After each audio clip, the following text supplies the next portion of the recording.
Want to speak real Filipino from your first lesson? Sign up for your free lifetime account at filipinopod101.com.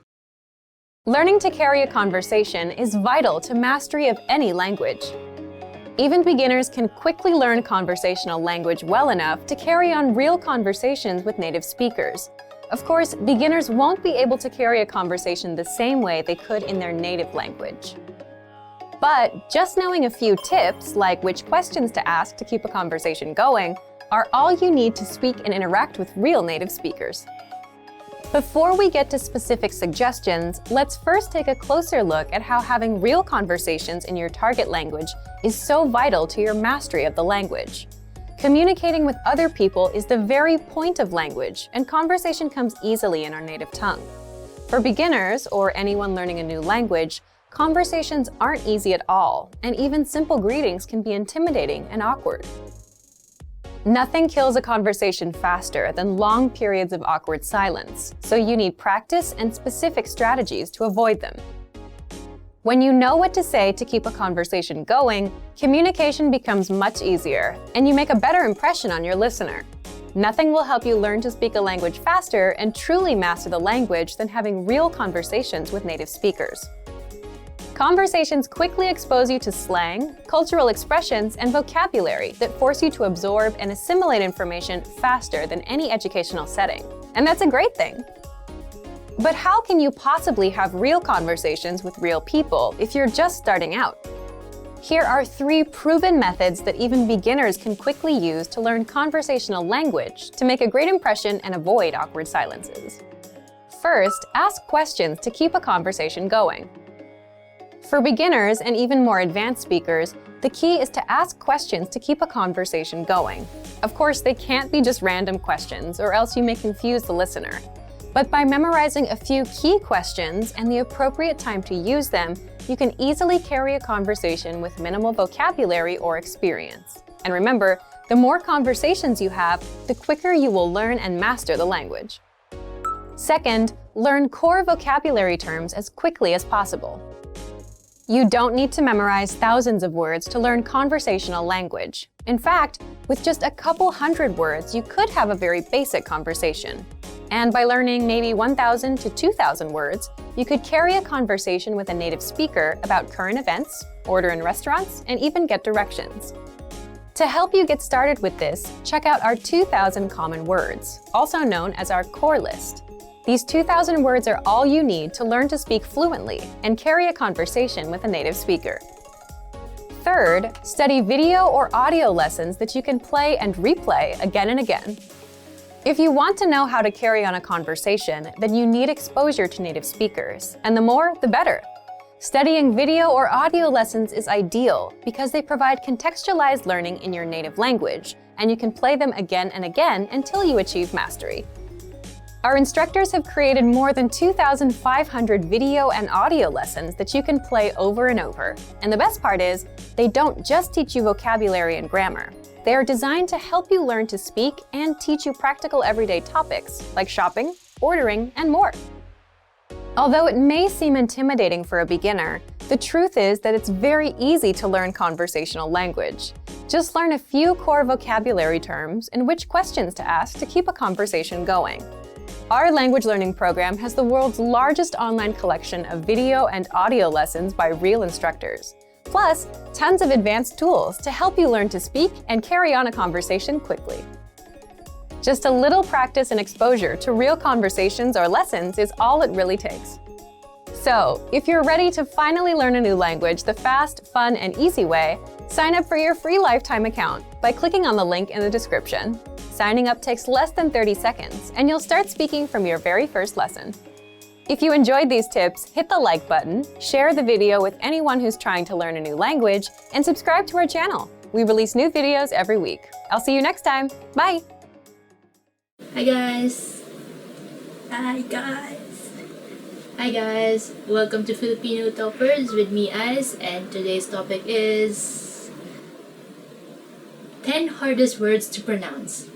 Okay, so just try and say these words, and I'm sure your Filipino friends will be very impressed. Try practicing these words so you can pronounce it properly. Baba, going down. This first one is actually a sentence and it's just made of one syllable, which is ba. So it goes baba. It means going down. Baba means down. And bababa means going down. And the ba at the end is like our question marking particle. So ba.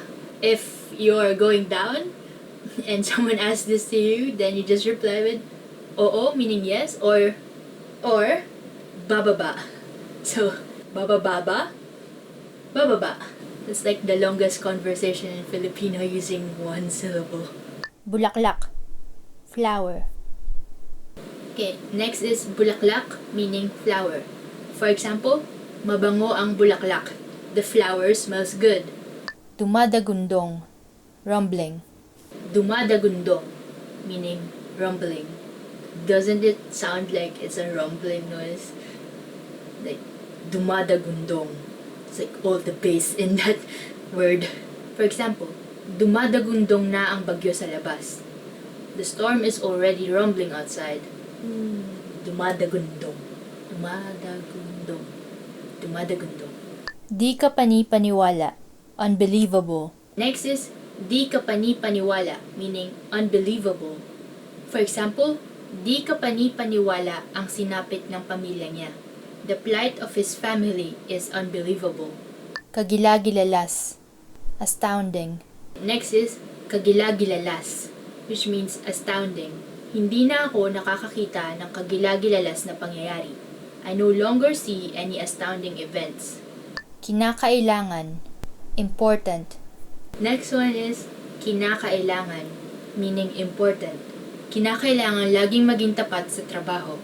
We must always be honest at work. Kumukuti-kutitap, twinkling. Next one is kumukuti-kutitap, meaning twinkling. So I guess the hard part of this is like the vowels, because like it's mostly u, but there's like I and somewhere. Kumukuti-kutitap. I guess the only way to pronounce this is to remember all the syllables. Kumukuti-kutitap, twinkling. Ang bituin ay kumukuti-kutitap. The star is twinkling. How would you even sing like Twinkle Twinkle Little Star? Kumukuti-kutitap, kumukuti-kutitap. Try to say it very fast, like kumukuti-kutitap, kumukuti-kutitap, kumukuti-kutitap. Mamasa-masa, moist. The next is mamasa-masa, meaning moist. You have to be careful of the accents here because masa means moist, but there's another word spelled the same called masa, which means the masses. So masa and masa. So just be careful to say it as masa. Mamasa-masa. For example, mamasa-masa pa ang damo. The grass is still moist. Misterioso, mysterious. Next one is misterioso, meaning mysterious. I don't know, it sounds like it's easy enough to pronounce, like just mysterious becomes misterios with an O at the end. Like Spanish people could do it. Misterioso. For example, siya ay isang misteryosong babae, meaning she is a mysterious woman. Patalastas, commercial. Next one is patalastas, meaning commercial. This one, I actually had a problem saying this when I was a kid, and I just remember it being very hard for me, but yeah, now it's fine. For example, laging maraming patalastas ang laban ni Manny Pacquiao. Manny Pacquiao's fights always have a lot of commercials. Cause yeah, those things like involve a lot of money. So they need a lot of commercials. Okay, and that's it for today. That was 10 hardest words to pronounce. Which do you think is the hardest one to pronounce for you? Like, just comment it down below. Do you have any word that you think is hard for me to pronounce? And I will accept your challenge. Or like, if you could think of any word that is hard to pronounce in Filipino, put it in the comment below. Maybe I'll try to say it for you in the next lessons. Anyway, that's it for today. Thank you for watching, and if you like this video, press the thumbs up. and subscribe to our channel. And if you want to learn more Filipino, check out our site, filipinopod101.com. See you again next time. Thank you, salamat, and paalam. May isang mag-asawa na tumitingin sa ilang mga floor plan. Anong apartment ang kanilang pupuntahan para tignan? Kung ito kaya, mayroon itong maganda at malawak na sala. Gusto ko ng malawak na sala, pero gusto ko rin ng espasyo para sa parking. Tignan natin. Kung ito kayang isa? Oo, maganda yan. Puntahan ba natin to para tignan? Teka lang, hindi ba masyadong maliit ang aparador? Magandang punto. Mukhang walang perpekto. Teka, ito kayang isa? Nandito ang lahat ng ating kailangan, hindi ba? At may kalakihan din ang aparador. Puntahan natin ito, tignan. Okay.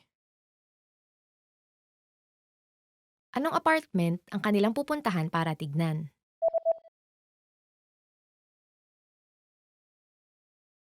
May isang mag-asawa na tumitingin sa ilang mga floor plan. Anong apartment ang kanilang pupuntahan para tignan? Kung ito kaya, mayroon itong maganda at malawak na sala. Gusto ko ng malawak na sala, pero gusto ko rin ng espasyo para sa parking. Tignan natin. Kung ito kayang isa? Oo, maganda yan. Puntahan ba natin to para tignan? Teka lang, hindi ba masyadong maliit ang aparador? Magandang punto. Mukhang walang perpekto. Teka, ito kayang isa? Nandito ang lahat ng ating kailangan, hindi ba? At may kalakihan din ang aparador. Puntahan natin ito, tignan. Okay. May isang lalaking gumagawa ng reserbasyon sa isang hotel. Saang kwarto siya mananatili? Seaside Hotel, ano pong maipaglilingkod ko? Hi, gusto ko sanang manatili ng isang gabi sa ika-22 ng Setyembre. Okay, sige po. Isang gabi sa ika-22 ng Setyembre. Ilang tao po? 2. Ano po ang gusto niyo, sir? Smoking o non-smoking room? Non-smoking. Ang natatanging non-smoking room po na mayroon ng araw na iyon ay may mountain view. Ayos lang po ba yon? Gusto ko sana ng may seaside view. Pasensya na po, pero ang mayroon kaming may seaside view ng araw na yon ay smoking room lamang. Meron bang non-smoking room na may seaside view sa ika-23 ng Setyembre? Mayroon po. Okay, sa ika-23 ng Setyembre kung ganon. Saang kwarto siya mananatili?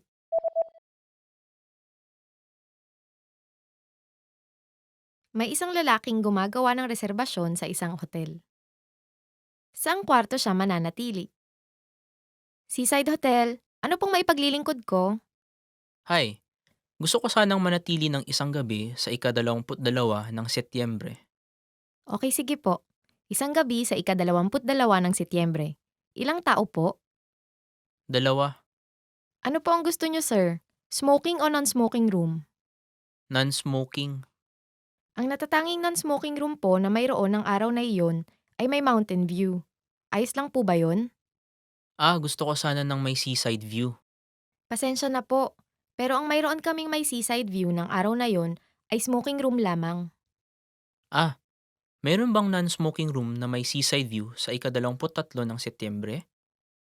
Mayroon po. Okay, sa ika-23 ng Setyembre kung ganon.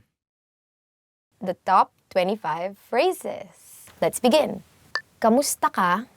Hello, how are you? The first phrase is kamusta ka? Hello or how are you? So when you're meeting someone for the first time, you try to be a bit more polite and say, instead of kamusta ka, you say kamusta po kayo, which is the same as hello, how are you? Magandang umaga. Good morning. So the next word is magandang umaga, which means good morning. People there are very, very warm, very kind. So it's very common to hear like people greeting each other when they pass by each other in the corridor and like in the classroom, for example, in the office. Magandang umaga sa inyong lahat. Magandang tanghali. Good noon. So now what do we say when it's noon? We say magandang tanghali. Good noon. In the Philippines, especially during lunchtime, when you come in and then like it's everyone is eating, you always say magandang tanghali. And then when they hear you say it, you sound as if you're a native speaker. Magandang hapon. Good afternoon. Okay, so when the morning is done, noon is over, then what do you say? Magandang hapon. Good afternoon. Magandang gabi. Good evening. So if you want to say good evening, you say magandang gabi. Anong pangalan mo? What's your name? So what if you're going to ask someone for their name?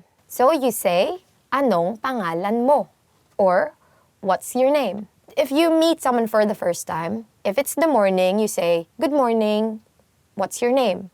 Magandang umaga, anong pangalan mo? When you want to ask someone for their name, you need to be polite. So, you add po, which is the particle, and then you use the plural form of you. So you say, ano pong pangalan nyo? Ako si, I'm. If you are on the receiving end of that question, then you say, ako si, name. Or, I'm, name. Ako si Erica. I'm Erica. Ikinagagalak kong makilala ka. Nice to meet you.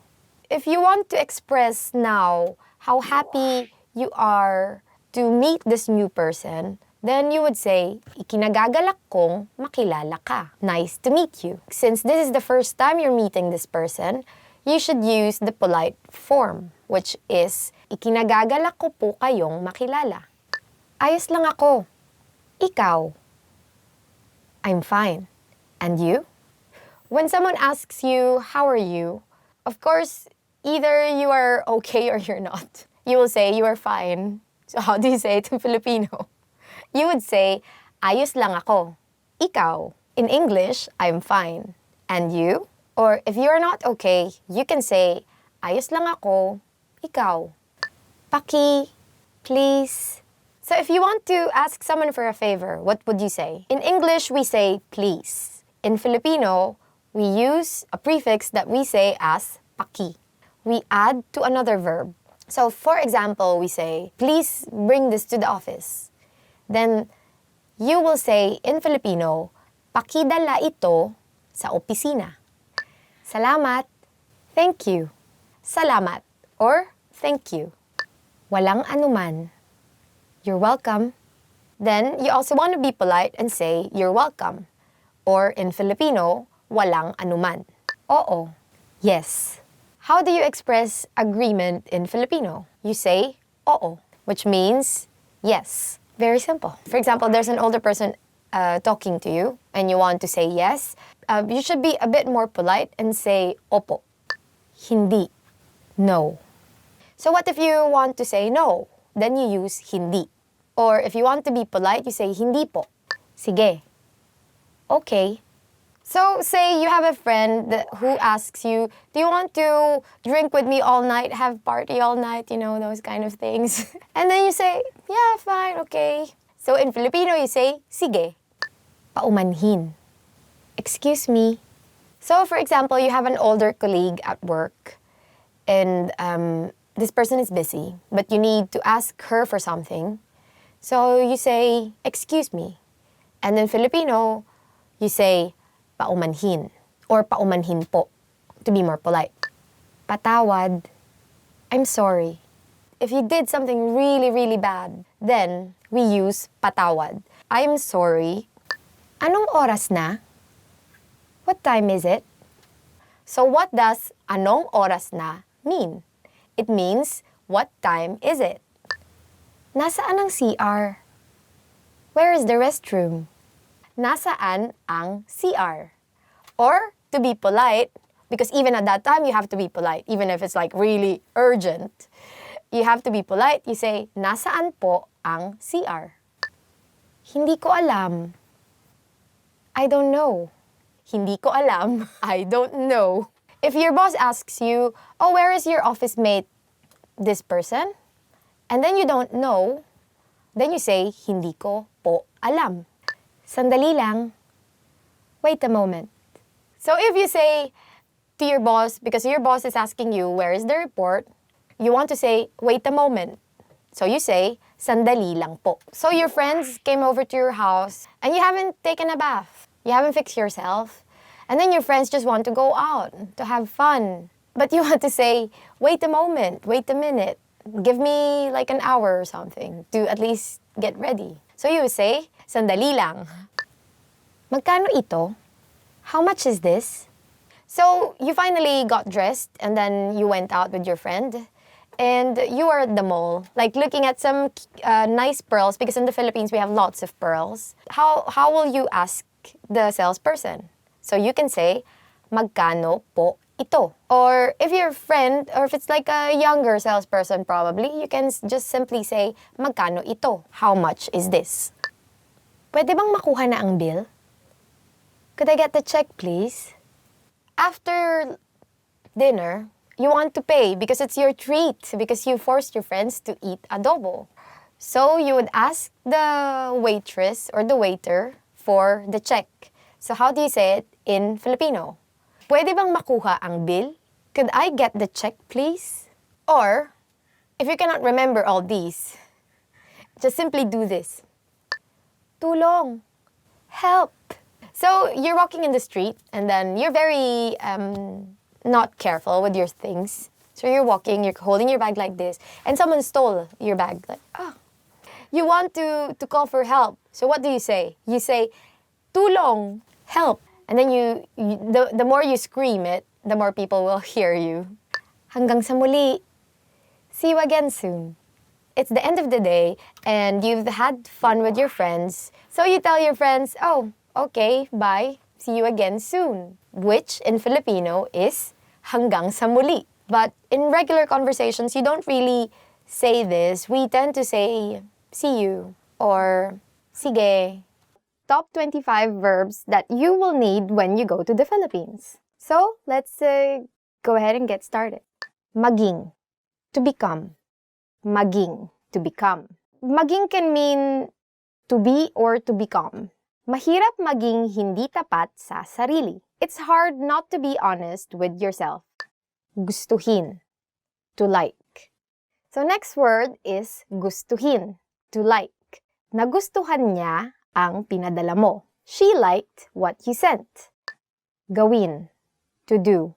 Next word is gawin, which means to do. It's easier said than done.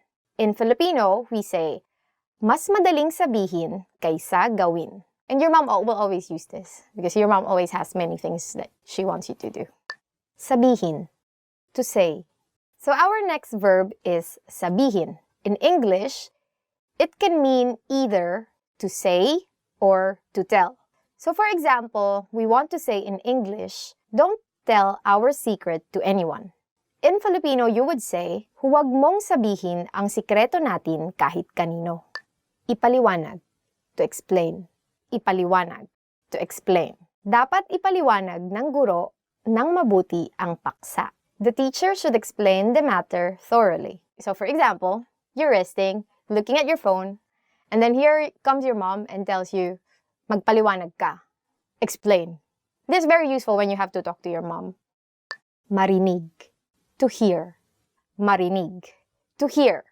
Hindi kita marinig. I can't hear you. Again, you can use this when you're talking to your mom. Probably you can tell her, I didn't do this because I didn't hear you tell me do this. That's a very unsatisfactory answer for your mom all the time. Pumunta, to go. Pumunta, to go. So we can say, gusto kong pumunta sa Palawan. I want to go to Palawan. Tara na, biyahe tayo. Alamin, to know. Alamin, to know. Gusto kong alamin kung mas mahirap bang matutunan ang Japanese o Chinese. I want to know if it's harder to learn Japanese or Chinese. Compared to Japanese or Chinese, Filipino is easier, right? So, please take the time to study Filipino. You will take less time than studying Japanese than if you go and study Japanese or Chinese. So, You know what to learn. Kunin, to take. Kunin, to take. For example, we want to say in English, please take the bill so that we can leave already.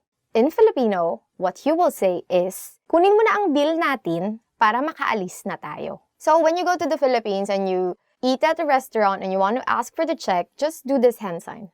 Makita, to see. Makita, to see. Huwag kang mainis pag nakita mo. Don't get annoyed when you see it. So, what are the things that you get annoyed when you see? Dumating, to arrive. Dumating, to arrive. Dumating na ang pinakahihintay mong balita. Your long-awaited news has finally arrived. Isipin, to think. Isipin, to think. Isipin nating mabuti bago magdesisyon. Let's think of it thoroughly before making a decision. Actually, this is very important because every day of your life you have to think. Tumingin, to look. Tumingin, to look. Huwag kang tumingin sa malayo pag may kausap ka. Don't look far away when you're talking with someone. Because obviously you're talking with someone, right? How would it feel like if you're talking to this person face to face and you're looking at the side like this? Naisin, to want. Naisin, to want. I want to become an engineer rather than be a doctor. Mas nais kong maging inhinyero kaysa maging doktor. Magbigay, to give. Magbigay, to give. For example, someone asks you, oh, who can give me advice on something? And then you say, Alex gives excellent advice on whatever that is. In Filipino, how you would say it, magaling magbigay ng payo si Alex. Gamitin, to use. Gamitin, to use. So for example, I don't know where you can use actually you can use gamitin a lot. For example, let's use it in a proper sentence. Hindi natin pwedeng gamitin ang may nakasulat na bawal gamitin. So in English, we can say, we can't use the ones which are marked don't use. I have a pretty straightforward, don't use it. Hanapin, to find. Hanapin, to find. You're asking your mom, where is this thing that I'm looking for? So she says, Pina, find it in the second drawer. In Filipino, it means, hanapin mo sa ikalawang drawer. Usually, your mom will call you Pina, according to her, if you don't use your eyes to look for things. It's actually very useful. So just remember that if you are going to look for something, don't ask your mom because you don't know what kind of fate will befall you. You might be a pineapple at the end. Lumabas, to go out. Lumabas, or to go out. So, you want to ask permission from your parents before you go out. How do we say it in Filipino? Magpaalam ka muna sa iyong mga magulang bago ka lumabas. Ask permission from your parents before you go out. Someday, kids, you will be parents too. Magtanong, to ask. Magtanong, to ask.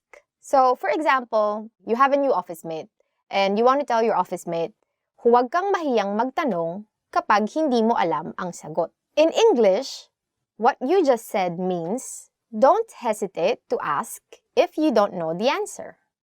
Magtrabaho, to work. The next verb is magtrabaho, or to work. So for example, you want to say, as much as possible, I don't want to work overtime. In Filipino, you can tell your boss, ayaw kong magtrabaho ng overtime hanggat maaari. Mag, it's the way you conjugate verbs, but it's in Filipino. And then trabaho comes from the Spanish word trabajo. Pumasok, to enter. Pumasok, to enter. For example, you went to a club and you have a friend who looks 18, actually, who looks younger than 18, like a high school student. So you can tell this friend, you are not allowed to enter the club if you're under 18 years old. Or in Filipino, bawal pumasok sa club ang mas bata sa 18 taong gulang. Maramdaman, to feel. So next verb is maramdaman, or to feel. For example, you really are irritated with a person and you don't want the person to feel that you're irritated with him or her. So if you want to say in English, I don't want her to feel that I'm frustrated, then you would say in Filipino, ayaw kong maramdaman niya ang inis ko sa kanya. But I think you have to approach her and tell her that you are frustrated. So go ahead and tell her. Subukan. To try.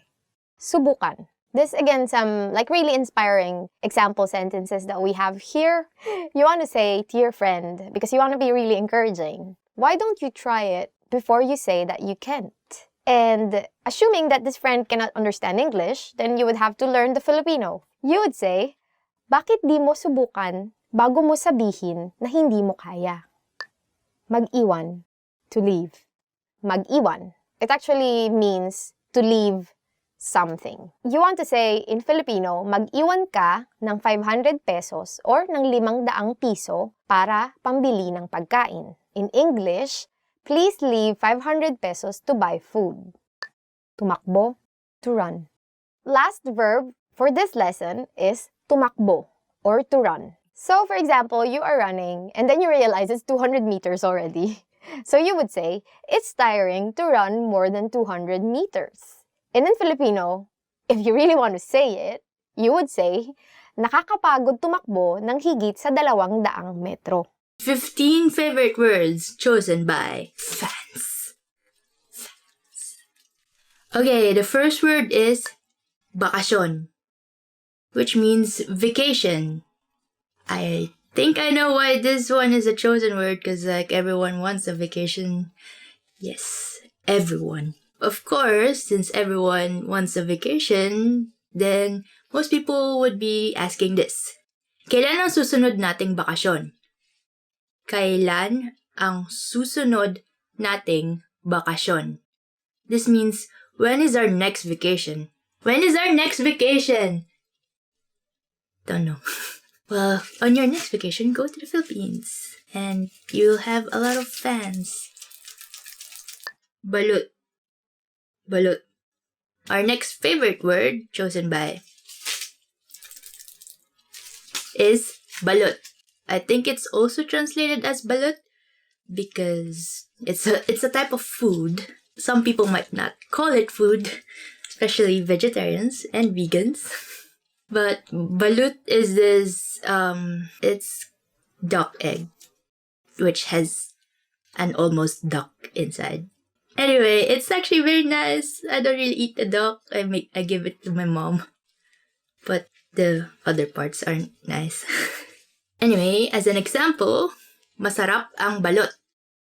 Masarap ang balot. This means balot is delicious. I think it is. But I don't think that's the only opinion about it. Okay, our next favorite word is kaibigan, meaning friend. Let me say something about this word, because like, you have to say it like this. Kaibigan. Kaibigan. Because kaibigan means friend. But when you twist it a bit and say it like this, kaibigan. Kaibigan. That's kind of, it's not really a natural way of saying it, but it actually means lover. So like when you tease your friends that like you think might be getting together, you say like, are you sure you're kaibigan or kaibigan? And you know, there's a saying, quality over quantity. So maybe for people who doesn't have much friends, you could use this sentence. Kakaunti lamang ang aking kaibigan. Kakaunti lamang ang aking kaibigan. This means I only have a few friends. So yeah, it's not always about the quantity. Kumusta? How are you? Well, for Spanish people out there, you might recognize this a bit because it comes from the Spanish ¿Cómo estás? Because, you know, long time ago, 300 years of Spanish colonizations will make your language have some Spanish things in them. Definitely remember this. And here's one point that you should know, but when Filipino people actually ask you kumusta, it's not just how English-speaking people would say, how are you? And then it's just like a greeting. When Filipino actually ask kumusta, they really want to know how you are. So people really answer back how they are. Another favorite word chosen by fans is kape, coffee. And you know, if you want to order coffee, you want to know how to say it. so that you could order it every day. Because some people do not exist without coffee. Well, they are technically not yet alive without coffee in them. So remember this word, kape. For some people, this is not true. This is actually not true for me, but it is true, you could use this sentence. Hindi ako mahilig sa kape. Hindi ako mahilig sa kape. This means, I don't like coffee. Please forgive me. It's just a sample sentence. Like, I do like coffee. Maganda, which means beautiful. Yeah, I like this word. I do like this. Why do I like this? Because it's nice. It's beautiful. Anyway, if someone called Maria and you think they're beautiful, you could use this sentence. Maganda si Maria. Maganda si Maria. Which means Maria is beautiful. Well, basically, you could just add any other name you want to put in there to mean that they are beautiful. And I think it'll make their day. Or you could just say maganda ka, which means you are beautiful. Yeah, definitely make a habit of saying that to people. Okay, the next word is magmahal, to love. It also kind of means, well, not kind of, it also means sometimes to get expensive. So, make sure you're using the right context. Ang magmahal ay magsakripisyo. Ang magmahal ay magsakripisyo. Which means to love is to sacrifice. Okay, our next favorite word is malusog, which means healthy. Yeah, I guess you want this word to be true for you and your family. But it's also Filipino is such a difficult language. Everything has a double meaning. So when someone says you're malusog, it's either you're healthy or you're basically not thin, meaning you're like healthy and growing sideways. Anyway, context. But yeah, usually it means healthy. Like in this example, mag-ehersisyo ng sapat upang maging malusog. Mag-ehersisyo ng sapat upang maging malusog. Exercise enough to be healthy. So you see from this context that malusog is healthy and not growing sideways.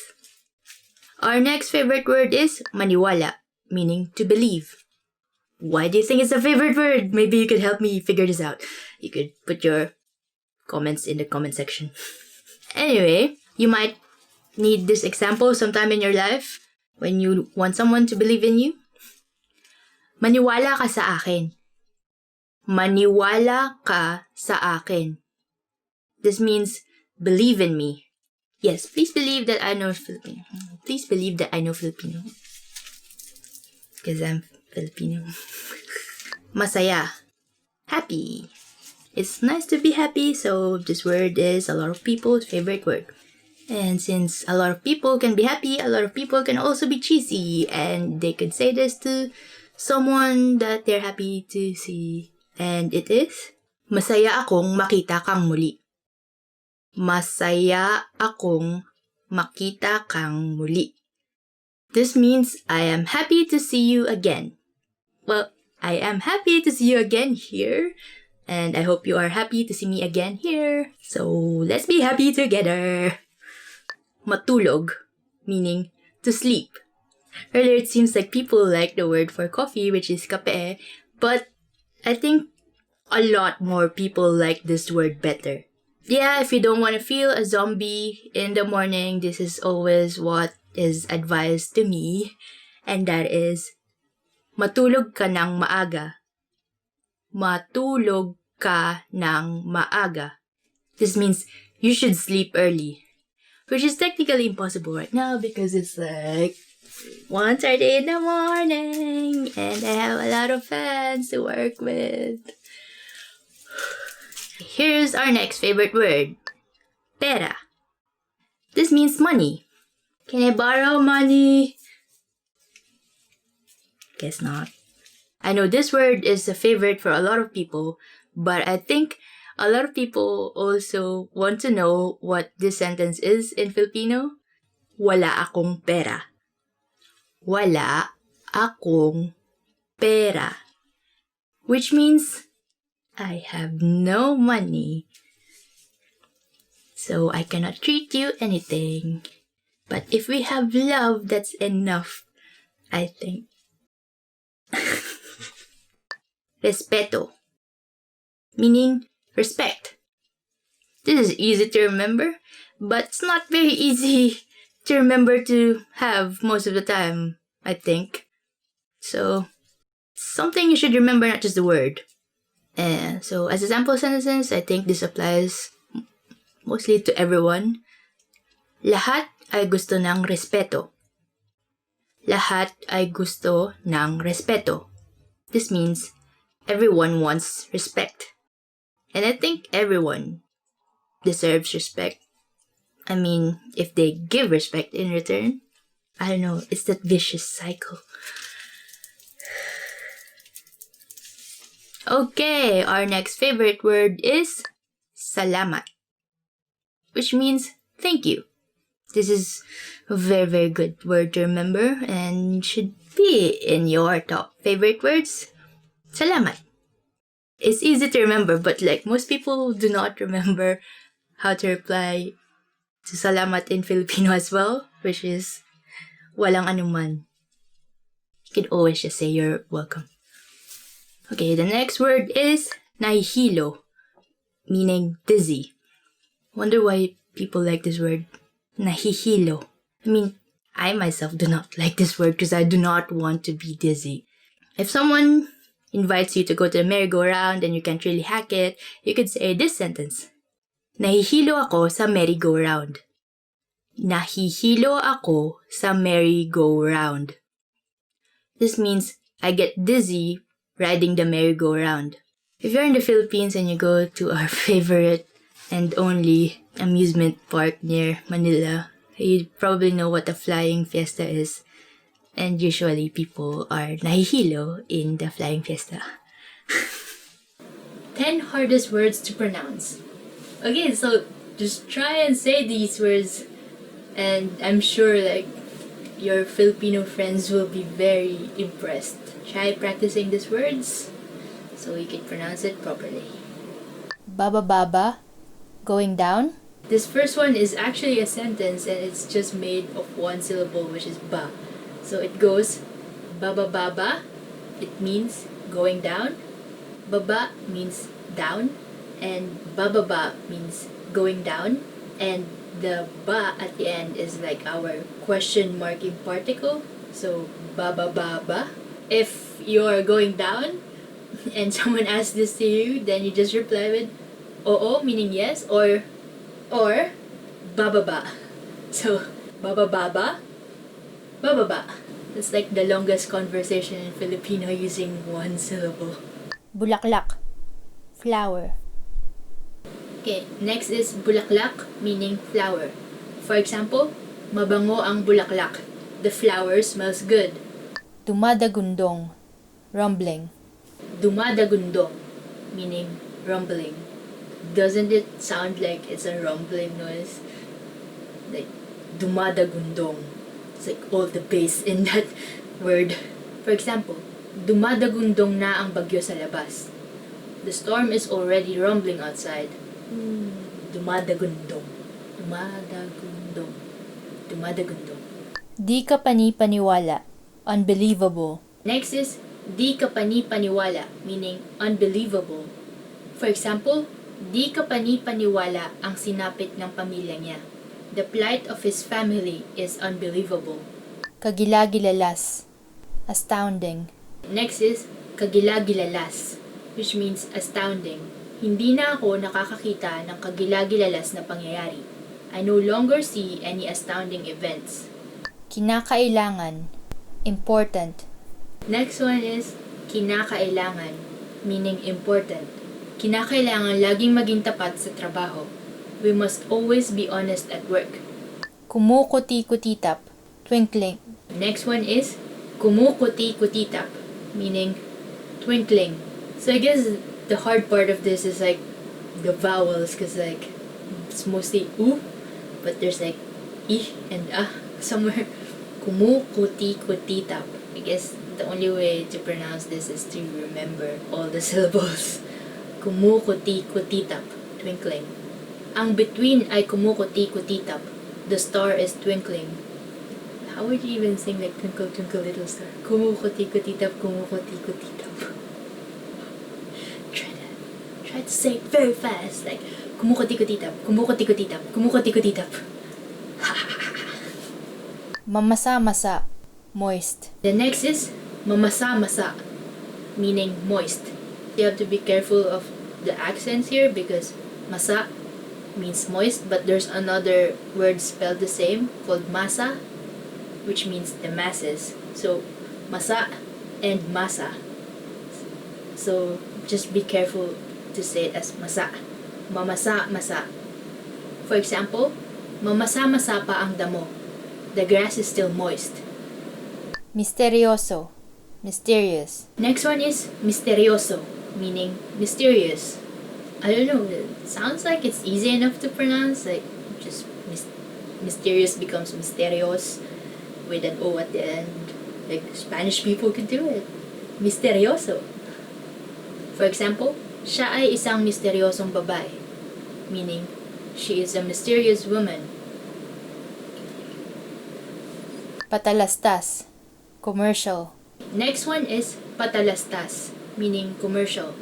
This one, I actually had a problem saying this when I was a kid, and I just remember it being very hard for me, but yeah, now it's fine. For example, laging maraming patalastas ang laban ni Manny Pacquiao. Manny Pacquiao's fights always have a lot of commercials. Cause yeah, those things like involve a lot of money. So they need a lot of commercials. The 10 questions you should know in Filipino. So let's begin. Anong pangalan mo? What's your name? The first question that you should know is, anong pangalan mo? In English, what's your name? So, how do you answer this question? For instance, my name is Erica. So in Filipino, I would say, ako si Erica. Or, I'm Erica. This is a very useful question when you want to get to know other people, so you better remember this. Anong pangalan mo? In English, what's your name? Kamusta? How are you?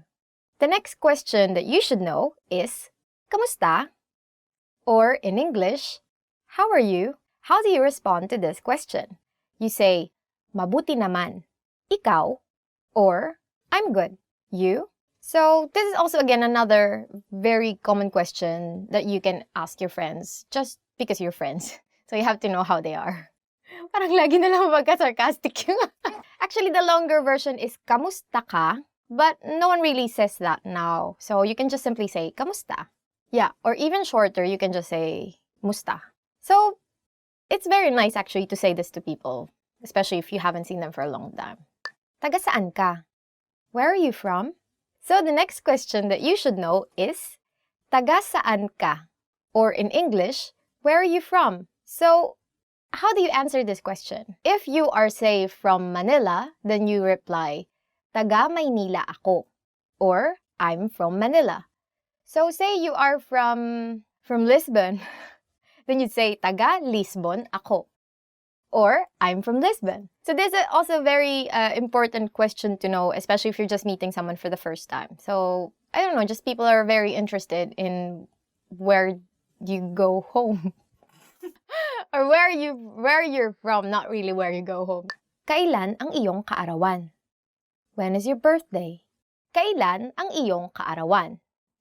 In English, when is your birthday? So if you want to really respond to this question in fluent Filipino, then you would say, sa ika-25 ng Disyembre ang aking kaarawan. Or in English, this translates to my birthday is on December 25th. If it's December 25, then obviously your birthday is on Christmas. But if say August 9, then you would say in Filipino, ika-siyam ng Agosto. But no one really says that, so you just say August 9. Just say August 9. Ang kaarawan ko ay sa August 9. Or, my birthday is on August 9. Saan ka nakatira? Where do you live? Saan ka nakatira? Or, where do you live? So, for example, you live in Makati City, which is the business district. So, you will say, nakatira ako sa Makati. Or, I live in Makati. Saan ka nagtatrabaho? Where do you work? The next question that you should know is, saan ka nagtatrabaho? Or, where do you work? So, for example, you want to say that you work at Intel. Or sometimes there's call center in Intel, right? So, there are many call centers in the Philippines and many younger Filipinos work in call centers. And so, you can say, nagtatrabaho ako sa Intel. Or, I work at Intel. And then, usually the follow-up question would be, what do you do at Intel? So then you would say, I'm a call center agent, or I'm a, IT person, or I'm the CEO of Intel. Oh, wow. Ano ang phone number mo? What's your phone number? The next question that you should know is, ano ang phone number mo? Oh, we're getting really in closer territories. So, for example, you really want to be friends with this person or more than friends. Then you ask, ano ang phone number mo? Or, what's your phone number? For instance, you want to give your phone number to this person, whoever this person is. Ang number ko ay, and then your number. For instance, 0123456789. In English, my number is this. So, usually people would still ask for your phone number. But usually they would say, what's your cell phone number? Saan ka nag-aral ng Filipino? Where did you learn Filipino? Saan ka nag-aral ng Filipino? In English, where did you learn Filipino? So this is very interesting and very important to be able to respond to this. When the person that you're talking to is really amazed with your Filipino, so you better reply with, nag-aral ako gamit ang filipinopod101.com. Or, I studied with filipinopod101.com. So where did you learn Filipino? Mahilig ka ba sa pagkaing Pilipino? Do you like Filipino food? Mahilig ka ba sa pagkaing Pilipino? Or, do you like Filipino food? For instance, you really do. So, how do you respond to this question? You say, oo, lalong-lalo na ang adobo, if adobo is your favorite. Or it can be kare-kare. Then you would say, oo, lalong-lalo na ang kare-kare. In English, yes, especially kare-kare or adobo. This is very important question to know because you usually get asked this question when you say go to gatherings or parties or just when you're staying in a Filipino friend's house, right? Their moms would usually ask you, oh, do you like Filipino food? What do you want to eat? And then they will most probably give you that food, serve you that food. They're very hospitable. Saan ang magandang pasyalan sa Pilipinas? Where is it nice to go to in the Philippines? The next question that you should know is, saan ang magandang pasyalan sa Pilipinas? In English, where is it nice to go to in the Philippines? If I'm going to give an advice now, I would say Palawan, definitely. And you would see, just type Palawan in Google, you would see really beautiful pictures. But if you want to be really specific, where exactly in Palawan, then either El Nido or Coron. So, for instance, I would say sa Coron, Palawan. Or in English, in Coron, Palawan. It's very nice actually, very cheap. And very beautiful place. So, I haven't been to Coron, I've been to El Nido. I've been to El Nido, not Coron, not yet. May isang babae na nakikipag-usap sa kanyang hairstylist. Anong pagbabago ang gusto niyang gawin sa kanyang buhok? Hi, ano pong maitutulong ko? Hi, mayroon akong reserbasyon ng 3:00 para kay Richie. Opo, Miss Richie. Dito po ang daan. Ano pong maipaglilingkod ko ngayong araw na ito? Gusto ko sanang baguhin ng kaunti ang aking hairstyle. Okay, anong haba po ang gusto ninyo? Mga hanggang balikat. Ayos po. At ang inyong bangs? Hindi ko babaguhin ang bangs. Diretso o hati sa gilid? Medyo sa gilid. Aling gilid po? Siguro medyo sa kaliwa mula sa gitna. Nakuha ko po. Umpisahan natin sa shampoo. Dito po ang daan. Anong pagbabago ang gusto niyang gawin sa kanyang buhok?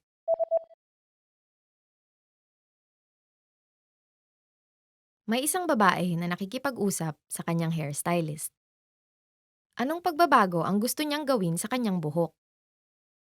Hi, ano pong maitutulong ko? Hi, mayroon akong reserbasyon ng 3:00 para kay Richie. Opo, Miss Richie. Dito po ang daan. Ano pong maipaglilingkod ko ngayong araw na ito? Gusto ko sanang baguhin ng kaunti ang aking hairstyle. Okay. Anong haba po ang gusto ninyo? Mga hanggang balikat, Ayos po. At ang inyong bangs? hindi ko babaguhin ang bangs. Diretso o hati sa gilid? Medyo sa gilid.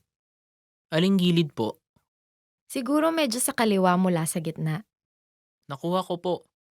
Umpisahan natin sa shampoo. Dito po ang daan.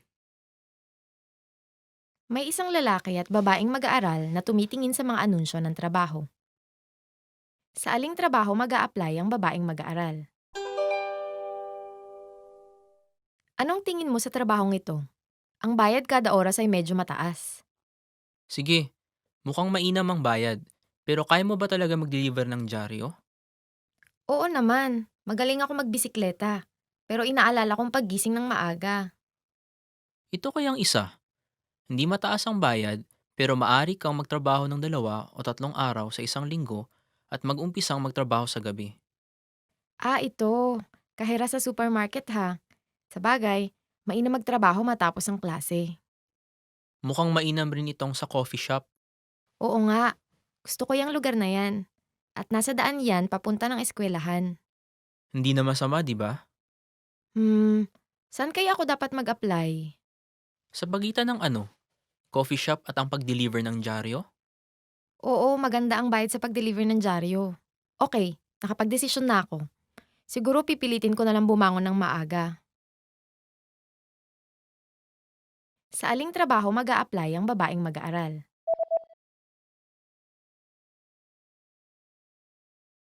May isang lalaki at babaeng mag-aaral na tumitingin sa mga anunsyo ng trabaho. Sa aling trabaho mag-a-apply ang babaeng mag-aaral? Anong tingin mo sa trabahong ito? Ang bayad kada oras ay medyo mataas. Sige, mukhang mainam ang bayad. Pero kaya mo ba talaga mag-deliver ng dyaryo? Oo naman, magaling ako magbisikleta. Pero inaalala kong paggising ng maaga. Ito kayang isa. Hindi mataas ang bayad, pero maari kang magtrabaho ng 2 o 3 araw sa isang linggo at mag-umpisang magtrabaho sa gabi. Ito. Kahira sa supermarket ha. Sabagay, mainam magtrabaho matapos ang klase. Mukhang mainam rin itong sa coffee shop. Oo nga, gusto ko yung lugar na yan. At nasa daan yan papunta ng eskwelahan. Hindi na masama, di ba? Saan kaya ako dapat mag-apply? Sa pagitan ng ano? Coffee shop at ang pag-deliver ng dyaryo? Oo, maganda ang bayad sa pag-deliver ng dyaryo. Okay, nakapag-desisyon na ako. Siguro pipilitin ko na lang bumangon ng maaga. May isang babae na nagsusukat ng damit at nakikipag-usap sa isang salesman. Aling damit ang bibilhin niya?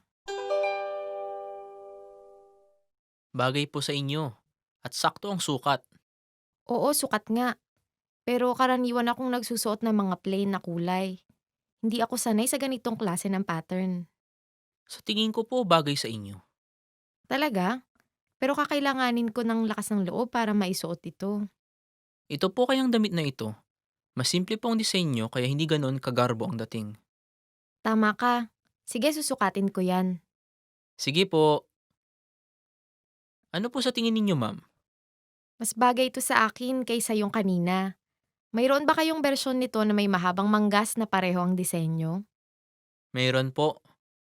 Salamat. Sige, bibilhin ko yon. Aling damit ang bibilhin niya?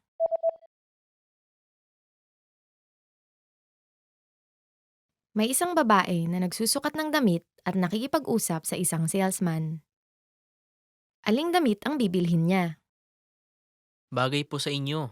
At sakto ang sukat. Oo, sukat nga. Pero karaniwan akong nagsusuot ng mga plain na kulay. Hindi ako sanay sa ganitong klase ng pattern. Sa tingin ko po bagay sa inyo. Talaga? Pero kakailanganin ko ng lakas ng loob para maisuot ito. Ito po kayang damit na ito. Mas simple po ang disenyo kaya hindi ganoon kagarbo ang dating. Tama ka. Sige, susukatin ko yan. Sige po. Ano po sa tingin ninyo, ma'am? Mas bagay ito sa akin kaysa yung kanina. Mayroon ba kayong bersyon nito na may mahabang manggas na pareho ang disenyo? Mayroon po. Salamat. Sige, bibilhin ko yon. May isang presidente ng kumpanya na nakikipag-usap sa kanyang sekretarya sa telepono. Aling dokumento ang ipapadala ng sekretarya sa sales department? Hi, pwede ba akong humingi ng pabor? May dokumento sa ibabaw ng aking mesa na gusto kong ipadala mo sa sales department. Sigurado po. Anong dokumento iyon? Sa pagkakatanda ko, yung nasa asul na sobre. Asul na sobre...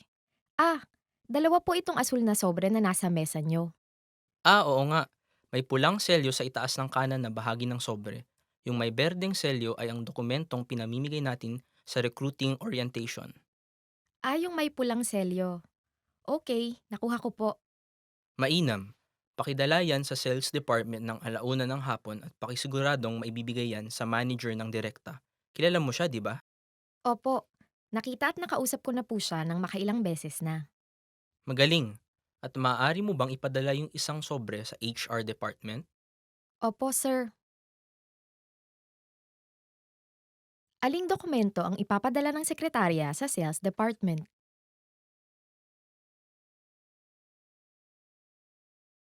May isang presidente ng kumpanya na nakikipag-usap sa kanyang sekretarya sa telepono. Aling dokumento ang ipapadala ng sekretarya sa sales department? Hi, pwede ba akong humingi ng pabor? May dokumento sa ibabaw ng aking mesa na gusto kong ipadala mo sa sales department. Sigurado po. Anong dokumento iyon? Sa pagkakatanda ko, yung nasa asul na sobre. Asul na sobre... dalawa po itong asul na sobre na nasa mesa nyo. Oo nga. May pulang selyo sa itaas ng kanan na bahagi ng sobre. Yung may berdeng selyo ay ang dokumentong pinamimigay natin sa recruiting orientation. Yung may pulang selyo. Okay, nakuha ko po. Mainam. Pakidala yan sa sales department ng alauna ng hapon at pakisiguradong maibibigay yan sa manager ng direkta. Kilala mo siya, di ba? Opo, nakita at nakausap ko na po siya ng makailang beses na. Magaling. At maaari mo bang ipadala yung isang sobre sa HR department? Opo, sir. May isang babae na tumatawag sa isang restaurant sa telepono. Sa aling mesa siya kumain ng tanghalian? Hello, ano pong maitutulong ko? Nagtanghalian ako dyan kanina at sa tingin ko, naiwan ko ang aking scarf. Naiwan po ninyo ang inyong scarf sa mesa? Naaalala niyo po ba kung saan kayo nakaupo? Hahanapin ko po. Nasa bandang likod ng restaurant ako nakaupo. Nasa smoking area o non-smoking area po ba kayo? Sa non-smoking area. Sa counter po ba kayo pumwesto o sa mesa? Nasa mesa ako para sa 4 na tao. Sige po, titignan ko. Mangyari pong maghintay kayo ng sandali. Salamat ng marami. Sa aling mesa siya kumain ng tanghalian?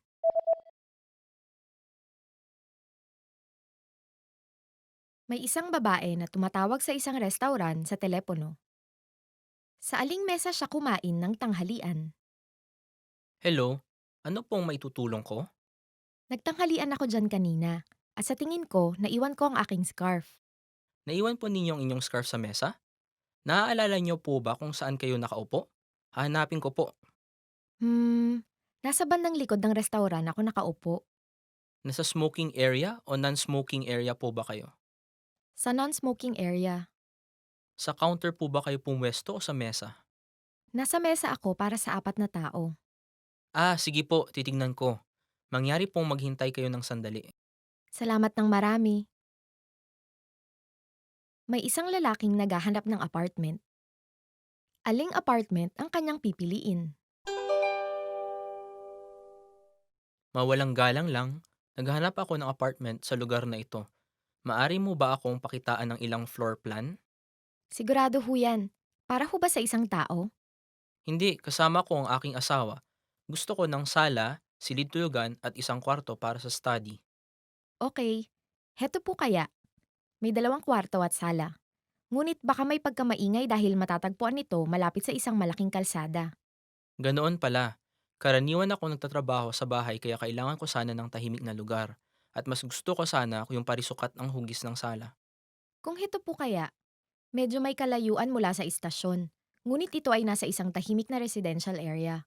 May 2 kwarto at sala, ngunit medyo makipot ang isa sa mga kwarto. Hmm, wala naman kaming masyadong kagamitan. Kaya siguro sapat na ito para sa amin. May maipapakita pa kami sa inyong isa pang apartment na may 2 malawak na kwarto, ngunit mas malayo na ito sa istasyon. Hindi, salamat na lang. Gusto kong makita yung ikalawang nabanggit mo sa akin. Aling apartment ang kanyang pipiliin?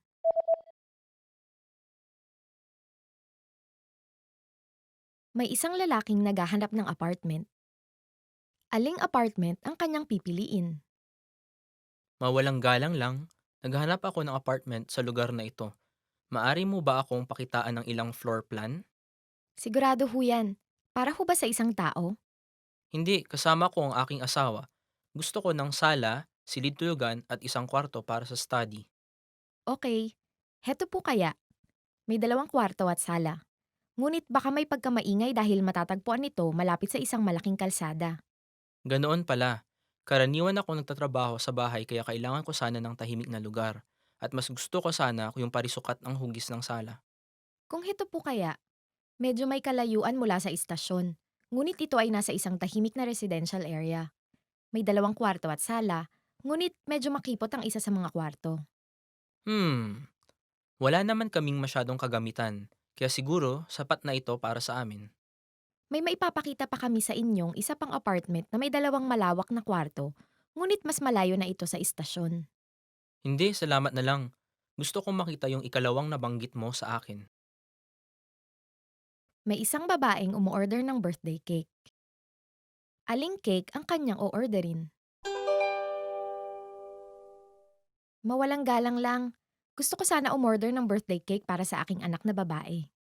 Opo, pwede niyo po bang sabihin sa akin kung anong klase ng cake ang inyong hinahanap? Mahilig sa tsokolate ang anak ko, kaya naisip ko na siguro magiging mainam kung chocolate cake. At pwede niyo bang lagyan ng strawberry? Sigurado po, meron kaming bilog at parisukat na cake. Ano ang mas gusto niyo? Hmm, bilog. Okay, magiging ilang taon na po ang inyong anak? Magiging 12 taong gulang na siya. Okay, maghahanda po kami ng 12 kandila. Gusto po ba ninyong magpasulat ng mensahe? Oo, sige. Pakisulat ang Happy Birthday. Oo, sige po. At gusto po ba ninyong nakasulat yun sa pink? Kung ganun, ilalagay po namin sa puting plato. Kung hindi, isusulat namin sa puti at ilalagay sa pink na plato. Pakisulat sa pink at pakilagay sa puting plato. Aling cake ang kanyang o-orderin?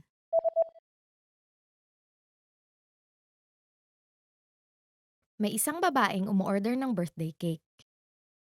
Aling cake ang kanyang o-orderin? Mawalang galang lang.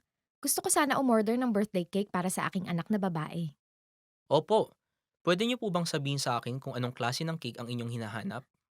Mahilig sa tsokolate ang anak ko, kaya naisip ko na siguro magiging mainam kung chocolate cake.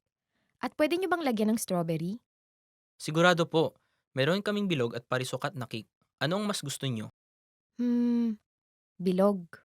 Okay, magiging ilang taon na po ang inyong anak? Magiging 12 taong gulang na siya. Okay, maghahanda po kami ng 12 kandila. Gusto po ba ninyong magpasulat ng mensahe? Oo, sige. Pakisulat ang Happy Birthday. Oo, sige po. At gusto po ba ninyong nakasulat yun sa pink? Kung ganun, ilalagay po namin sa puting plato. Kung hindi, isusulat namin sa puti at ilalagay sa pink na plato. Pakisulat sa pink at pakilagay sa puting plato. May isang lalaki at babae na nag-uusap tungkol sa schedule nila sa paglipat ng bahay. Kailan sila maglilipat? Sa palagay ko, dapat na tayong magdesisyon kung kailan ang araw ng paglipat at tumawag sa isang kumpanyang tagalipat. Oo, kakatingin ko lang sa ilang kumpanyang tagalipat. Ayoko magbayad ng masyadong malaking halaga. Sang-ayon ako. Itong kumpanyang ito ay nagbibigay ng diskwento, gaya ng 10% diskwento kung magpapaschedule tayo isang buwan bago ang araw ng paglipat natin. Isang buwan bago? Ibig sabihin, pagkatapos ng ika-15 ng Disyembre, tayo dapat lumipat para makakuha ng diskwento. Oo, at may additional na diskwento kung ipapaschedule natin ang paglipat ng weekday. Weekday? May meeting ako ng umaga ng Lunes at eksibisyon ng Martes at Miyerkules, kaya Mainam ang Biyernes para maayos natin ang bagong bahay ng Sabado at Linggo. oo. Teka, sabi nila, 15% ang diskwento mula Lunes hanggang Webes at 5% kung Biyernes. Anong gusto mong gawin? Mas mura sana, mas mainam. Tapos na ako sa eksibisyon sa panahong yun. Kailan sila maglilipat?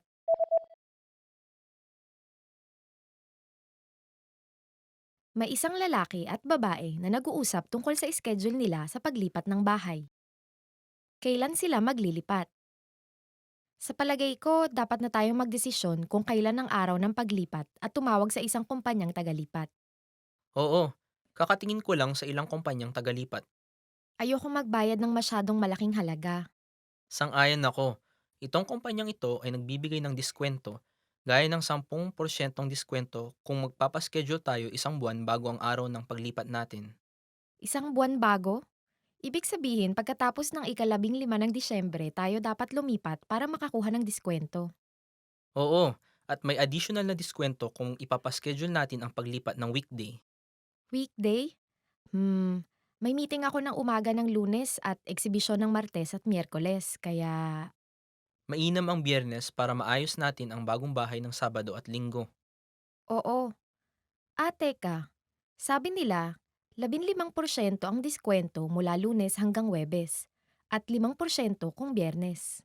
Anong gusto mong gawin? Mas mura sana, mas mainam. Tapos na ako sa eksibisyon sa panahong yun. Hi guys, welcome to Filipino Top Words. I'm Ice and today's topic is 10 phrases you always want to hear. Ang ganda mo ngayon. You look great today. Okay, the first phrase is ang ganda mo ngayon. You look great today. This is kind of a double-edged sword because if you say you look great today, did they look not great yesterday? But still, it's nice to hear, I guess. Ganda mo ngayon. Makeup ka, no? Miss na kita. I miss you. Next phrase is, miss na kita. I miss you. If you're away and they say I miss you, then that's fine, I guess, because like, you're not together. But if someone says you and you've been hanging out like every day, that means something else. Like, you're there but not there kind of thing. So, see for yourself. So, if you want to say that I really miss you, then you just say, miss na kita. May bonus sa katapusan ng buwan. There'll be a bonus at the end of the month. Okay, the next phrase that you always want to hear is, may bonus sa katapusan ng buwan. There will be a bonus at the end of the month. Yeah, this one, you'd want to hear this. Especially if you're like, not good with the bills. Napakagaling mong magluto. You're an excellent cook. Napakagaling mong magluto. You're an excellent cook. If you know how to cook, unlike me, and you give your friends some of the things you cook, and they say this to you, then always want to hear that. Yeah. Magpahinga ka. Ako ang maglilinis ngayon. Take a break. I'll do the cleaning today. Magpahinga ka. Ako ang maglilinis ngayon. Take a break. I'll do the cleaning today. Oh, yeah. Guess if you hear this, that would be very great as well. I need help with the cleaning. Tama ka. You're right. Okay, another thing you might want to hear is tama ka. Or you were right. Yeah, I guess you want to hear this when you're in an argument. Dinalhan kita ng isang special na bagay. I brought you something special. Next one is, dinalhan kita ng isang special na bagay. That means, I brought you something special. I want something special. Unlimited ang budget. The budget is unlimited. Next phrase you would want to hear is, unlimited ang budget. Or, the budget is unlimited. Definitely, if you want like bunch of equipment and they say to you, the budget is unlimited. Like, yeah! Ililibre kita. I'll treat you. Next one is, ililibre kita. Meaning, I'll treat you. Ah, so nice. Oh, many Filipinos love hearing this. So like, if you want to make Filipino friends, make sure to say this. Yeah. Ang bait mo. You're kind. Ang bait mo. Meaning, you're kind. Sometimes it's nice to know that like your kindness is being appreciated. So like if someone says this to you, then you'll feel happy, I guess. If you want to convey that they're very kind, just repeat the adjective. So it's gonna be, ang bait-bait mo. So that means you're very kind. Okay, and that's it for this topic. 10 phrases you always want to hear. And if you like this video, press the thumbs up button and subscribe to our channel somewhere. And to learn more Filipino, please go to filipinopod101.com. And I'll see you next time. Salamat, thank you, paalam. May isang lalaking nag-uulat tungkol sa benta ng kanyang kumpanya sa isang meeting. Aling dalawang chart ang ginagamit niya para sa kanyang presentasyon? Pakitignan ng handout. Ang chart sa kaliwa ay nagpapakita ng benta ng kumpanya sa loob ng 3 taon at ang forecast para sa kasalukuyang taon. Ang chart sa kanan naman ay nagpapakita ng breakdown ng buwan ng benta hanggang Oktubre ngayong taon. Ngayon, pakitignan ang chart sa kaliwa. Pinapakita nito ang patuloy na pagtaas ng benta sa loob ng nakaraang 3 taon. At kung patuloy nating patataasin ang benta, ang kabuuang benta para sa taong ito ay magpapakita ng dagdag na pagtaas kaysa sa benta ng nakaraang taon. Sunod, pakitignan ng chart sa kanan. Pinapakita nito na ang mga kampanyang isinagawa natin noong Abril at Agosto ay naging epektibo. Sang-ayon ako. Ngunit bumaba ang benta noong Mayo at Setyembre matapos ang mga kampanya. Oo, pero hindi maiiwasan ang ganitong pagsikad. Inaasahan ko na magpapakita ng lamang ang kabuoang benta para sa taong ito kumpara sa nakaraang taon kung patuloy nating mapapataas ang ating benta. Aling dalawang chart ang ginagamit niya para sa kanyang presentasyon?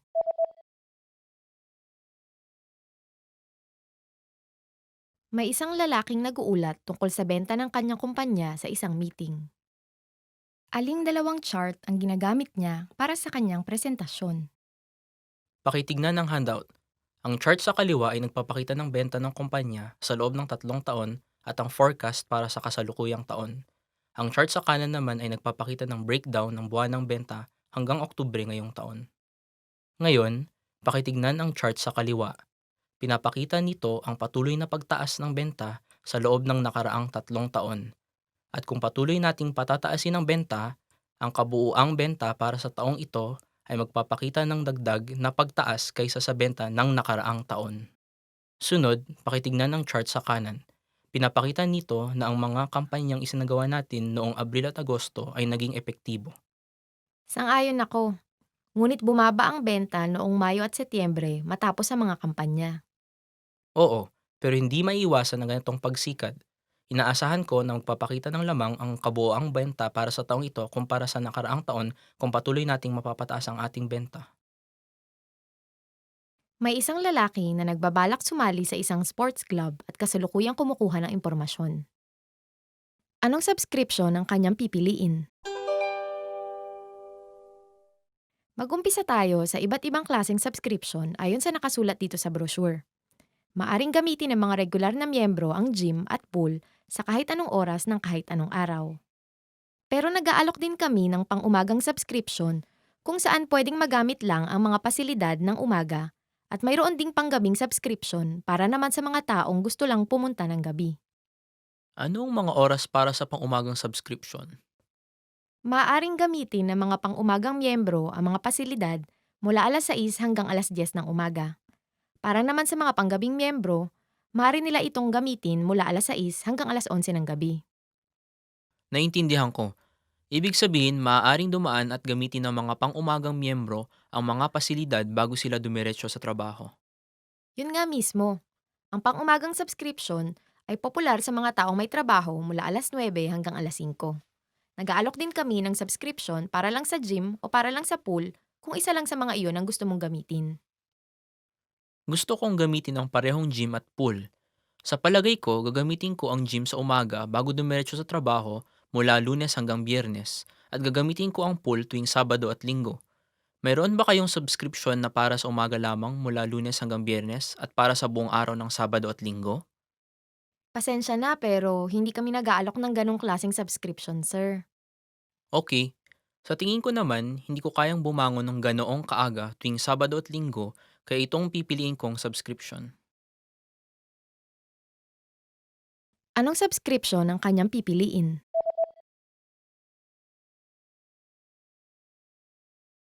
May isang lalaki na nagbabalak sumali sa isang sports club at kasalukuyang kumukuha ng impormasyon. Anong subscription ang kanyang pipiliin? Mag-umpisa tayo sa iba't ibang klaseng subscription ayon sa nakasulat dito sa brochure.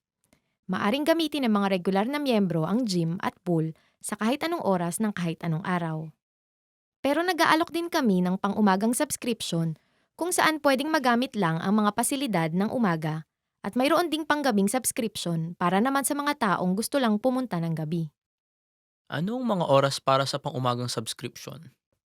Maaaring gamitin ng mga pang-umagang miyembro ang mga pasilidad mula alas 6 hanggang alas 10 ng umaga.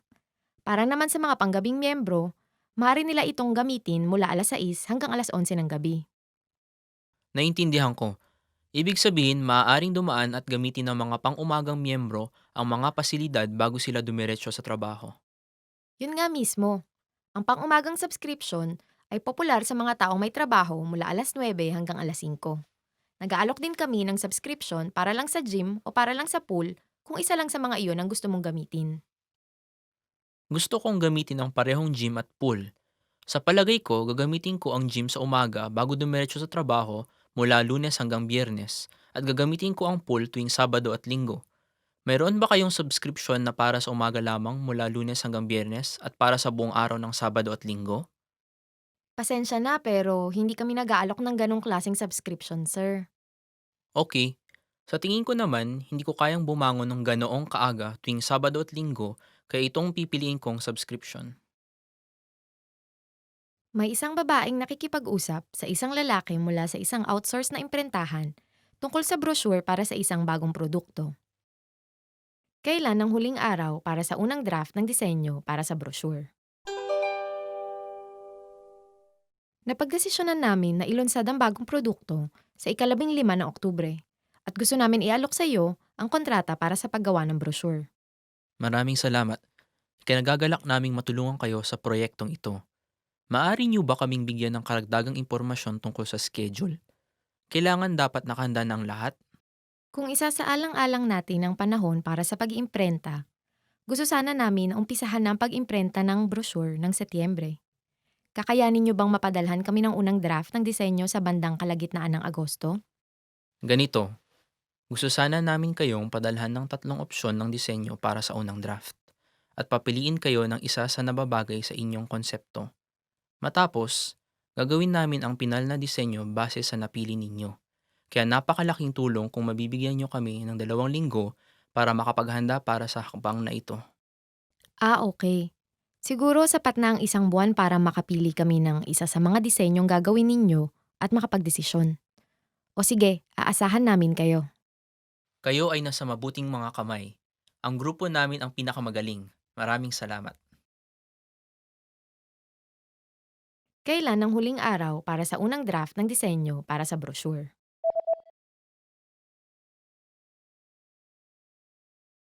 May isang babaeng nakikipag-usap sa isang lalaki mula sa isang outsource na imprentahan tungkol sa brochure para sa isang bagong produkto. Kailan ang huling araw para sa unang draft ng disenyo para sa brochure? Napagdesisyonan namin na ilunsad ang bagong produkto sa ika-15 ng Oktubre at gusto namin ialok sa iyo ang kontrata para sa paggawa ng brochure. Maraming salamat. Ikinagagalak naming matulungan kayo sa proyektong ito. Maaari niyo ba kaming bigyan ng karagdagang impormasyon tungkol sa schedule? Kailangan dapat nakahanda ng lahat? Kung isasaalang-alang natin ang panahon para sa pag-iimprenta, gusto sana namin na umpisahan ng pag-imprenta ng brochure ng Setyembre. Kakayanin niyo bang mapadalhan kami ng unang draft ng disenyo sa bandang kalagitnaan ng Agosto? Ganito, gusto sana namin kayong padalhan ng 3 opsyon ng disenyo para sa unang draft at papiliin kayo ng isa sa nababagay sa inyong konsepto. Matapos, gagawin namin ang pinal na disenyo base sa napili ninyo. Kaya napakalaking tulong kung mabibigyan nyo kami ng 2 linggo para makapaghanda para sa hakbang na ito. Okay. Siguro sapat na ang 1 buwan para makapili kami ng isa sa mga disenyong gagawin ninyo at makapagdesisyon. O sige, aasahan namin kayo. Kayo ay nasa mabuting mga kamay. Ang grupo namin ang pinakamagaling. Maraming salamat. May isang babaeng tumatawag sa telepono para magpareserba ng mga tiket para sa isang dula. Aling 2 upuan ang kanyang nakuha? Hello, ito ang Blackfriars Playhouse. Anong maipaglilingkod ko? Gusto ko sana bumili ng 2 tiket para sa King Lear ng alas 5:30 ngayong gabi. Mayroon pa bang upuang natitira? Mayroon pang ilang upuan na natitira. Pero pasensya na at wala na kaming upuan na magkatabi. Kung ayos lang sa inyo, mabibigyan ko kayo ng 2 magkahiwalay na silya. Okay, ayos lang sa amin. Mayroon ba kayong mga particular na pangangailangan? Mayroon ba kayong mga upuan sa pasilyo? Oo, mayroon kaming upuan sa pasilyo sa kaliwa ng gitnang seksyon. At sa kanan noon, pagitan ng 3 upuan, may isa pa kaming libreng upuan. Sa gilid? Okay, sige. Pakireserba ang upuang yun. Agad din. Yung isa pa, May iba pa ba kayong upuan na malapit sa gitna?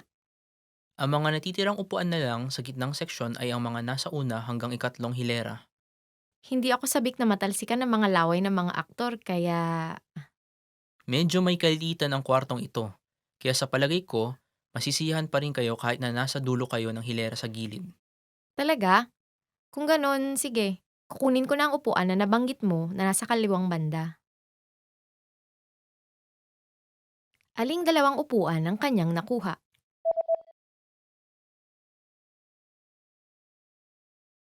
May isang babaeng tumatawag sa telepono para magpareserba ng mga tiket para sa isang dula. Aling 2 upuan ang kanyang nakuha? Hello, ito ang Blackfriars Playhouse. Anong maipaglilingkod ko?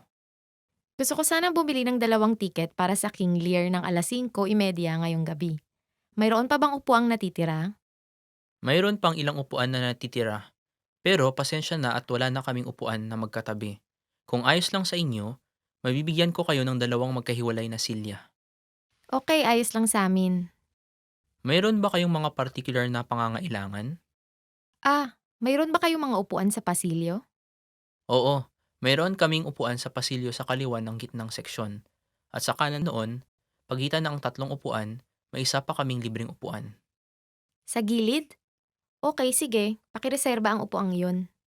Agad din. Yung isa pa, May iba pa ba kayong upuan na malapit sa gitna? ang mga natitirang upuan na lang sa gitnang seksyon ay ang mga nasa una hanggang ikatlong hilera. Hindi ako sabik na matalsikan ng mga laway ng mga aktor kaya... Medyo may kalilitan ang kwartong ito. Kaya sa palagay ko, masisiyahan pa rin kayo kahit na nasa dulo kayo ng hilera sa gilid. Talaga? Kung ganon, sige. Kukunin ko na ang upuan na nabanggit mo na nasa kaliwang banda. May isang lalaki at babae na nag-uusap tungkol sa mga paghahanda para sa isang presentasyon na gagawin nila bukas sa kanilang opisina. Ano ang iche-check ng babae pagkatapos ng kanilang pag-uusap? Okay, sa palagay ko, halos tapos na natin ang paghahanda para sa presentasyon bukas. Kaunting mga bagay na lang. Ang meeting ay mag-uumpisa ng eksaktong alas 9, kaya maaari mo bang i-check ulit ang kwarto para sa meeting ngayon? Oo, na-check ko na ang kwarto. Okay, mainam. Sinigurado mo bang gumagana ng maayos ang projector? Bala kong i-check ang projector bukas ng umaga pagdala ko ng laptop ko. Hindi. Dapat natin yung ma-check ngayon. Wala tayong panahon para ayusin yung bukas ng umaga kung may problema. Kaya dapat natin siguraduhin na gumagana ng maayos ang projector ngayong araw na to. Yun ang pinakamahalagang bagay. Okay? Gagawin ko yun. At nakapagpagawa ka na ba ng kopya ng mga handout? Si Miss Tanaka ang gumagawa nun ngayon. Tingnan natin. Ano pa ba? Ah, na-check mo ba ang whiteboard? Oo, na-check ko. Minsan walang sapat na tinta ang mga pen. Na-check mo ba sila? Hindi pa, pero gagawin ko yan maya-maya. Oo. Pakisiguradong magagawa mo yan ngayong araw na to. Ano ang i-check ng babae pagkatapos ng kanilang pag-uusap?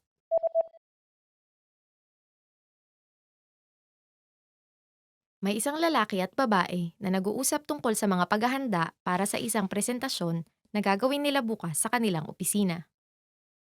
Ano ang i-check ng babae pagkatapos ng kanilang pag-uusap? Okay. Sa palagay ko, halos tapos na natin ang paghahanda para sa presentasyon bukas. Kaunting mga bagay na lang. Ang meeting ay mag-uumpisa ng eksaktong 9:00, kaya maaari mo bang i-check ulit ang kwarto para sa meeting ngayon? Oo, na-check ko na ang kwarto. Okay, mainam. Sinigurado mo bang gumagana ng maayos ang projector? Bala kong i-check ang projector bukas ng umaga pagdala ko ng laptop ko. Hindi. Dapat natin yung ma-check ngayon. Wala tayong panahon para ayusin yung bukas ng umaga kung may problema. Kaya dapat natin siguraduhin na gumagana ng maayos ang projector ngayong araw na to. Yun ang pinakamahalagang bagay. Okay? Gagawin ko yun. At nakapagpagawa ka na ba ng kopya ng mga handout? Si Miss Tanaka ang gumagawa nun ngayon. Tingnan natin. Ano pa ba? Ah, na-check mo ba ang whiteboard? Oo, na-check ko. Minsan walang sapat na tinta ang mga pen. Na-check mo ba sila? Hindi pa, pero gagawin ko yan maya-maya. Oo. Pakisiguradong magagawa mo yan ngayong araw na to. May isang lalaki at babae na namimili ng hotel. Aling hotel ang kanilang pipiliin? Kailangan natin magdesisyon tungkol sa ating hotel para sa biyahe natin sa susunod na buwan. Okay, i-check natin sa internet. Malapit ang Ocean Hotel sa Dalampasigan. $120 daw kada gabi kada tao.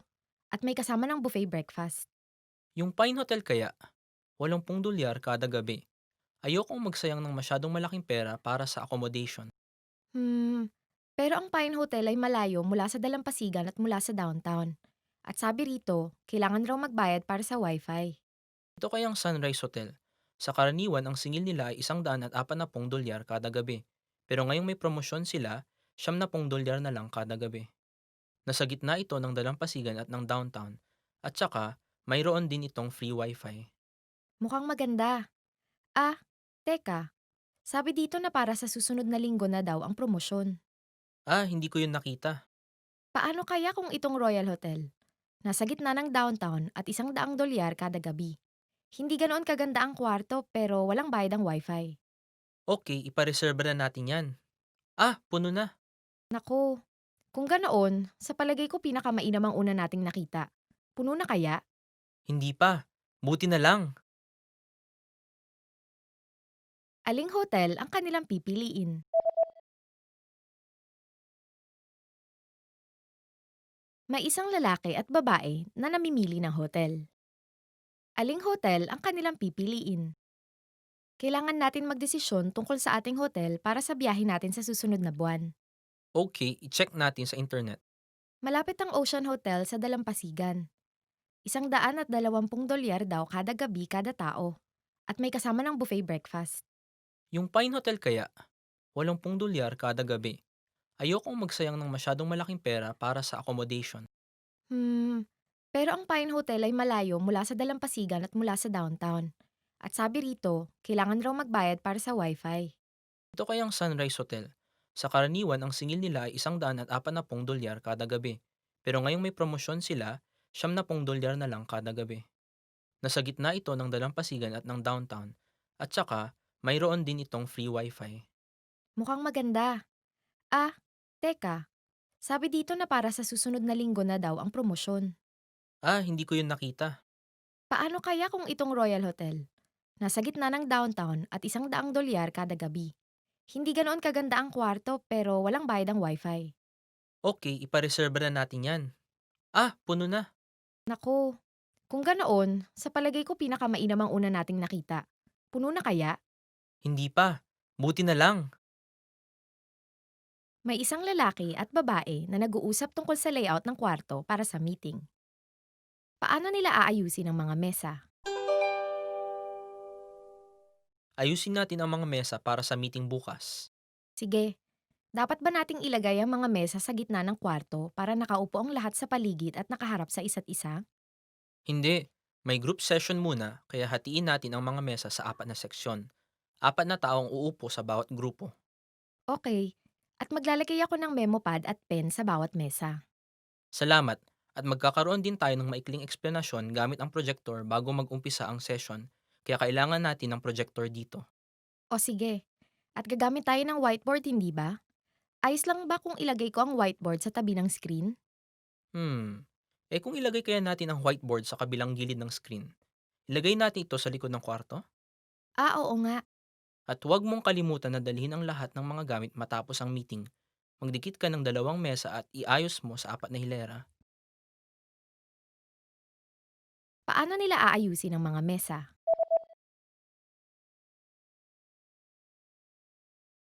May isang lalaki at babae na nag-uusap tungkol sa layout ng kwarto para sa meeting.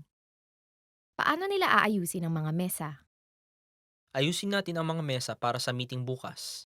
Sige, dapat ba nating ilagay ang mga mesa sa gitna ng kwarto para nakaupo ang lahat sa paligid at nakaharap sa isa't isa? Hindi.